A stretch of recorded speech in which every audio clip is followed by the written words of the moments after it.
I refuse to believe that this case is cold. The case of missing 84-year-old Nancy Guthrie, mother of Today's Show co-host Savannah Guthrie.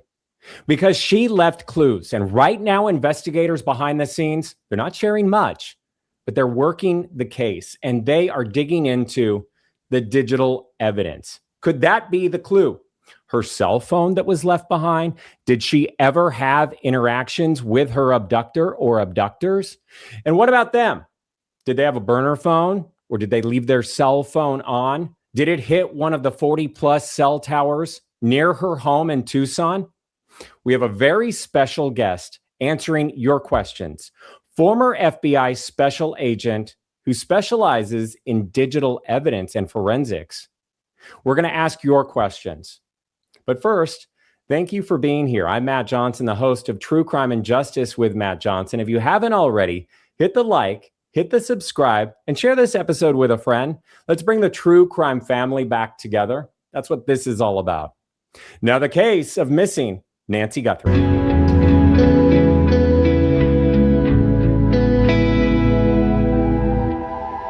Here to help answer some of our questions in this ongoing investigation, we have a very special guest. There he is, Jason Ghetian, President, Crypto Experts LLC, retired FBI special agent, and it doesn't stop there, veteran, and also specializes in digital forensics, digital tracing, cybersecurity, and investigations.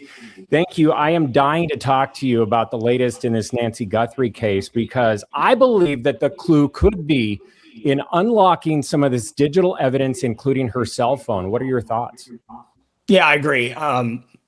In many investigations over my 20 years, that tends to be the key. But maybe it's not the one that is the slam dunk, but it definitely provides incredible leads to follow up on. And before we get into what might be found on her phone, talk to me in general about the likelihood that this guy right here, the suspect, maybe he had his cell phone on, maybe it was pinging in the area of Nancy Guthrie's home in the Catalina foothills there. We know that there's a lot of cell towers, and we know that this has helped in other investigations like Brian Kohberger. So how is the FBI and investigators looking into data from cell phone towers?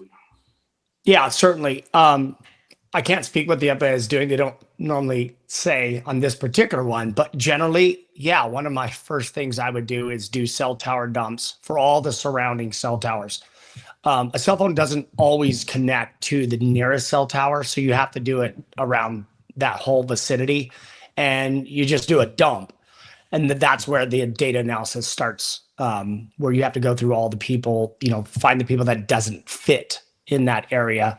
And you just have to go down the list and rule people out. But it's a great investigative technique, particularly with like bank robberies. That's a great one to use cell tower dumps. And what are they looking for? Are they going to be looking for perhaps cell phones or devices that aren't normally registered in that area? Some of the local news agencies were reporting that there's something like 40 plus cell towers within a 3-mile radius. That just really seems like a lot of data to go through. Yeah, oftentimes it is a lot of data, and it takes a lot of work from the investigating agencies. But typically on a cell tower, it's going to collect something called an IMSI, which is basically what's kind of attached to your SIM card. That's what registers you to the cell tower. Depending on the configuration, you might also pick up something called an IMEI, which is particular to the equipment that you're using. But you're most certainly going to get an IMSI. And when it comes to a cell tower dump, you're probably going to get a lot of IMSIs. Especially if you're talking about multiple cell towers. And then you have to just go down the line. And the way to attach an IMSI to a human being is basically through subscriber records. But that also could be a dead end if the person gets like a burner phone, which they pay with cash, that has no direct connection with them. But they had to buy it somewhere. There could be a financial record. But even if you don't have any of that, as long as they hold on to that cell phone, you have location data. And a lot of people think that cell tower data is extremely precise, like it puts you exactly at a certain location. That's not true. It gets you in the vicinity of where that cell phone actually is. But that's really great. I mean, just getting to a vicinity is phenomenal. And then there's investigative techniques they can do if that phone's still being used, where they can zero in right on it, particularly through a door of a residence. They can tell a cell phone's there. Now, again, you're not associated with the case, but I mean, you deal with crime, you deal with courts. You've been an FBI agent. You're retired now, and thank you for your service. Just by your, looking at this video, I mean, he doesn't seem to career criminal to me. Do you think what's the likelihood he would know to have a burner phone and to get rid of it at a certain time or to turn off his phone? What are your thoughts just in general? Just in general, I mean, the part that draws my attention is he seems incredibly calm. And for me, that would make me think that he's potentially a career criminal due to his calmness. Think about what he's about to do. He's about to do a violent crime that carries an incredible sentence. The normal person would be going out of their mind, jittery, kind of hyperactive. In this case, he seems incredibly calm. So my worry is that this person would have a good understanding of electronic evidence and potentially not even bring his cell phone, which worries me. But that being said, if you're dealing with or working with other co-conspirators, which I'd imagine in a case like this, trying to abduct a person is going to require, I would assume, multiple people. You're going to need to communicate. And in that regards, that would lead me more toward the side like, no, you would have your cell phone because you have to coordinate with other co-conspirators. I wouldn't imagine this would be one person doing this. Yeah, and that's part of the big debate, right? Like a lot of the true crime community and a lot of the people analyzing what we know already, what's been shared, they don't think that this guy is working alone, but then some people think that he is. So you don't think that he's working alone? No, not at all. I mean, you'd be surprised when someone decides to resist, they could become quite the handful. Even someone who's elderly, they can become quite the handful. And so trying to subdue them and keep them in a restrained could be quite challenging. And so I can't imagine he would be the only person involved. And then once again, if you're kidnapping them, you're going to have to take them to a place and keep hold of them. Well, what are you going to be there 24/7, day after day after day? I think it's highly unlikely that it's one person doing this. And, so we're talking about the suspect's phone or suspects. And that was amazing information. Thank you. Let's now talk about the victim's cell phone. And let's first play a clip from Savannah Guthrie talking to her friend Hoda Kotb on Today. And she talks about some of the case evidence, and some of that has really been new for a lot of people over the past couple of days. My sister called me and I said, "Is everything okay?" Mm-hmm. And she said, "No." She said, "Mom's missing." And I said, "What? Yeah. What are you talking about?" She said, "She's gone." And she was in a panic. I was in a panic. I'm like, "Call 911. Yeah. She's like, "I did. We've called them. They're here." And we thought that she must have had like some kind of medical episode in the night, and that somehow, the paramedics had come because the back doors were propped open, and that didn't make any sense. We thought maybe they came and there was a stretcher and they took her out the back, but her phone was there and her purse was there and all her things. And it just didn't make any sense. So, Annie and Tommy had already called all the hospitals, but then I'm like, I'm going to call the hospital. So then I started calling the hospitals, and the police were there and talking to her at the same time. And it was just chaos. Yeah. And so I'm going to end it right there. But, from your vantage point and your expertise, right there, she shared that the phone wasn't taken along with, the purse wasn't taken. I don't think that she had shoes on. The doors were propped open. That's a whole other thing that we've all been diving into. But what could possibly be on this victim's phone? Maybe she had some sort of communication with her abductor. Yeah, it's possible. I mean, one thing about phones, they collect everything. Modern day smartphones collect absolutely everything. So it's a wealth of information. But absent communications with those attackers, which very well could be. The other thing you have going there is, my understanding is, her cell phone was connected to her pacemaker. And if that's connected through local connection and it stops connecting, that is incredibly good evidence as of exactly when she was taken.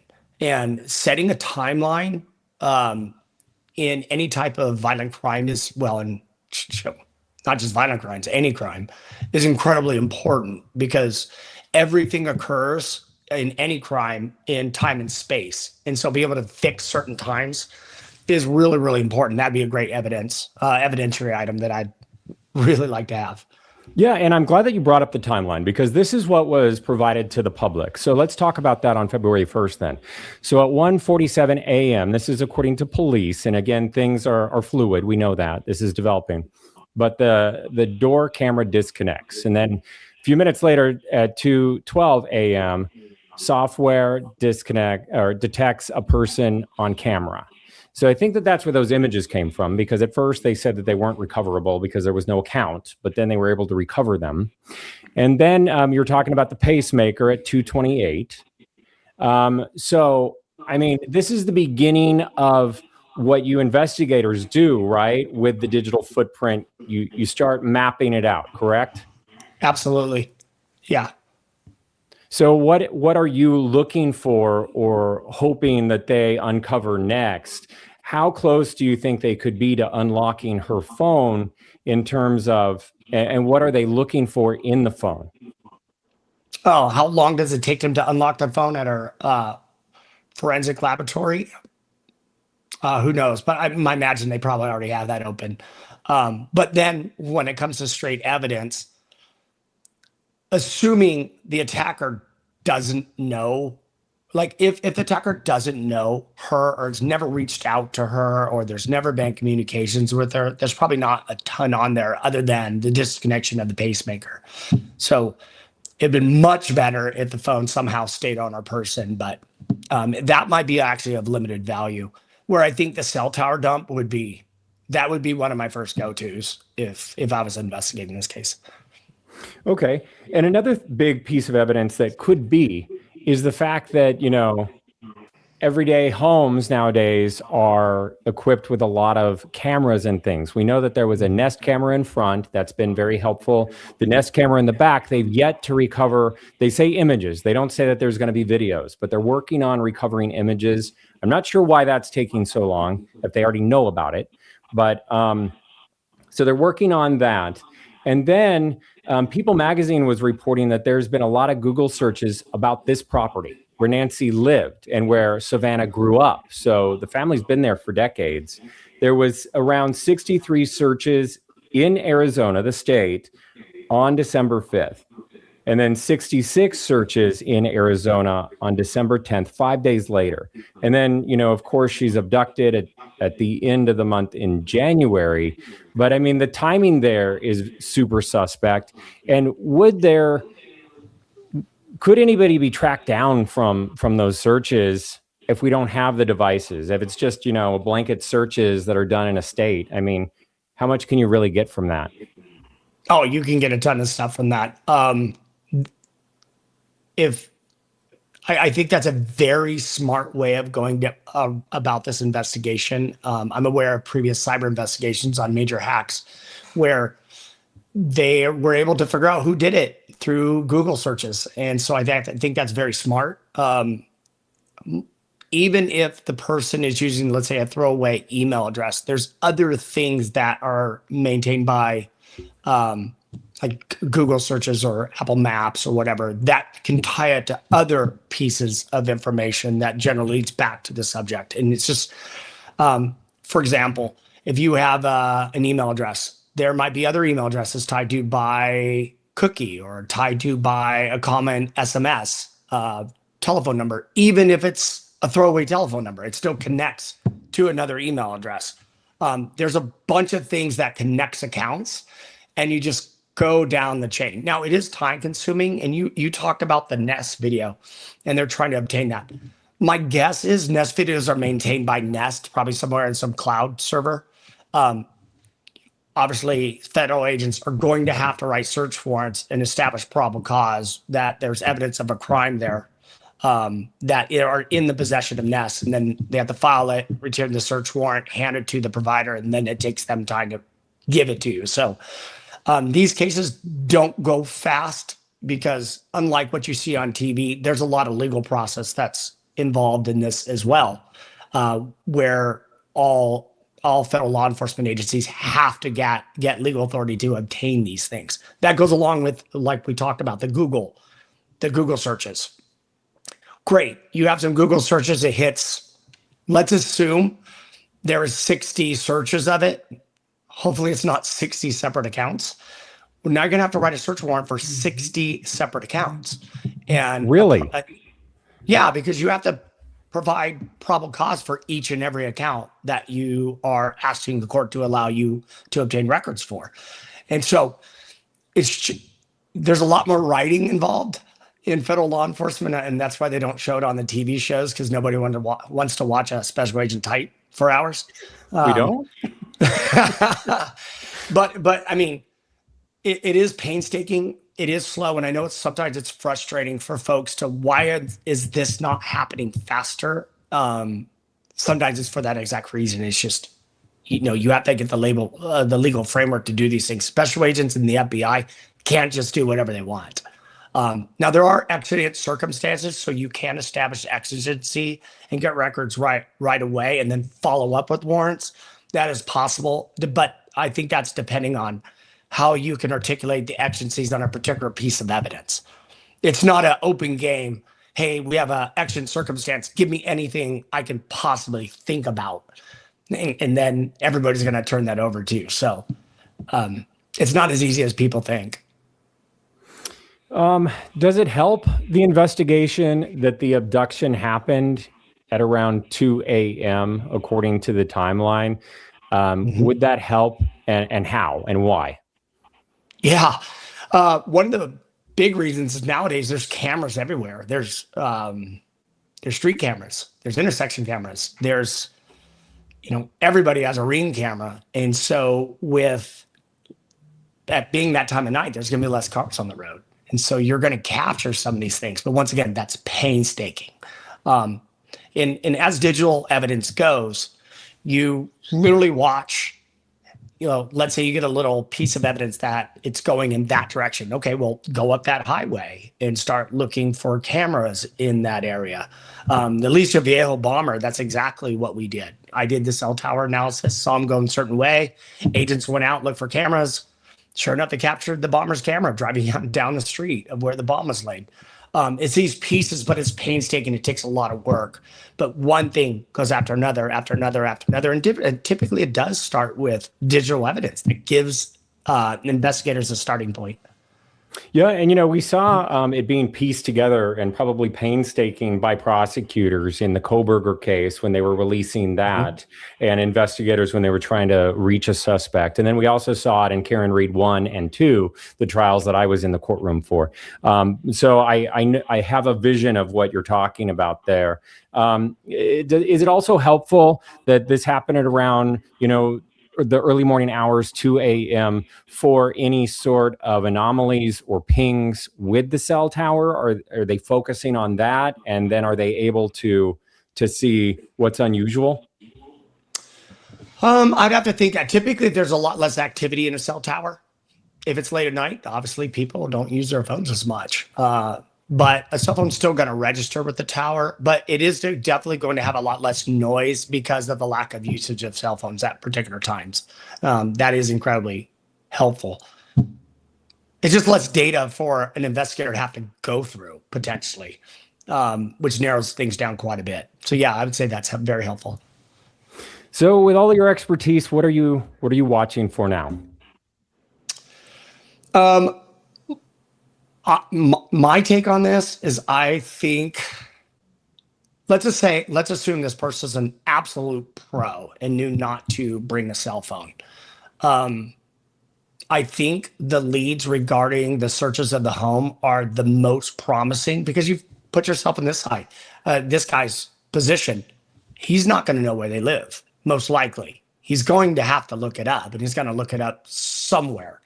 So that's why I think this is an incredible opportunity. And all that digital evidence is also helpful once you have a subject or a suspect.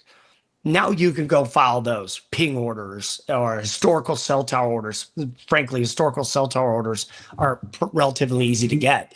But if I have folks that are interesting to me based off their their searches of the home, I obtain their account. I'm looking through their account through a search, via search warrant. Now this person looks promising. Very next thing I'm going to do is I'm going to write for a historical cell tower order, and I'm going to see where that person is. Now, maybe not even on just that day. My guess is someone who does this, who's a pro, they're going to want to surveil the property. They're going to want to make a plan. They're not going to just go in cold turkey and abduct a person because they don't want to go to jail for the rest of their lives. So any connection, any cell tower connection with them anywhere around that area, even days before, weeks before, is going to be really good, and start getting agents to start building that case. Because beyond a reasonable doubt is a very, very high standard. And in a case like with this high profile, I can't imagine them filing charges until they have it nailed. Especially in a case that is, just really struck a chord with most Americans. I mean, everybody is talking about the case. Everybody's on their phones. Everybody wants her to be found or recovered. I really appreciate your insight. I know you're a very, very busy guy. If you're not in the courtroom, you're fighting bad guys or doing something. I don't know. But Jason Ghetian, President, Crypto Experts LLC, retired FBI special agent, and a veteran. Thank you for your service as well. Thank you, Matt. Again, anyone with any information, and it could just be the smallest thing that just unlocks the case, please call the FBI tip line. 1-800-CALL-FBI. You can remain anonymous. There's that cash reward, more than $1 million being offered by the family and by police.